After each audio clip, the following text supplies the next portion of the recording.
ओम श्री कृष्ण परब्रह्मणे नमः। अथ ध्यानम्।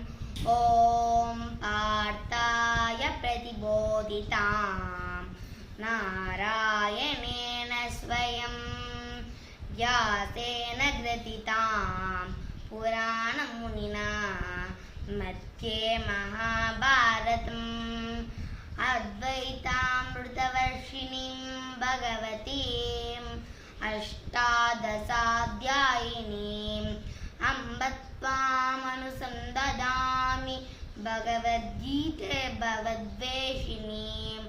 नमोऽस्तु ते व्यासविशालबुद्धे पुल्लारविन्दायतपत्रनेत्र येन त्वया भारततैलपूर्णः प्रज्वालितो ज्ञानमयप्रदीपः। प्रपन्नपारिजाताय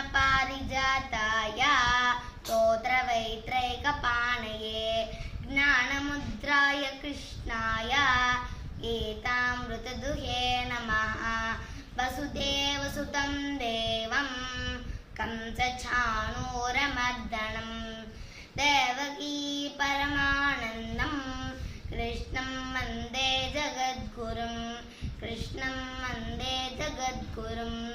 भीष्मद्रोणतटा जयद्रजला गान्धारनीलोत्पला शल्यग्राहवती कृपेण वहनी कर्णेन वेलाकुला अश्वत्थामविकर्णघोरमकरा दुर्योधनावर्तिनी सोत्तीर्णकलपाण्डवै जननदी कैवर्तकः केशवः पाराशर्यवच सरोजममलम् गीतार्थगन्धोत्कटं नानाख्यानककेसरं हरिकथा सम्बोधना बोधितं लोके षड्पदे अहरः पेपीयमानं मुदा भूयात् भारतपङ्कजं कलिमलप्रध्वंसिनः श्रेयसे।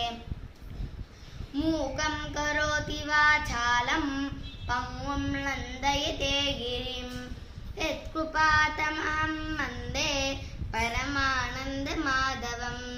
यं ब्रह्मा वरुणेन्द्र रुद्रमरुतः शृण्वन्ति दिव्यैस्तवैः देवैः साङ्गपदक्रोपनिषदैः गायन्ति यं सामगाः ध्यानावस्थिततद्गतेन मनसा पश्यन्ति यं योगिनः यस्यां न विदुःसुरासुरगणा देवाय तस्मै नमः। देवाय तस्मै नमः। देवाय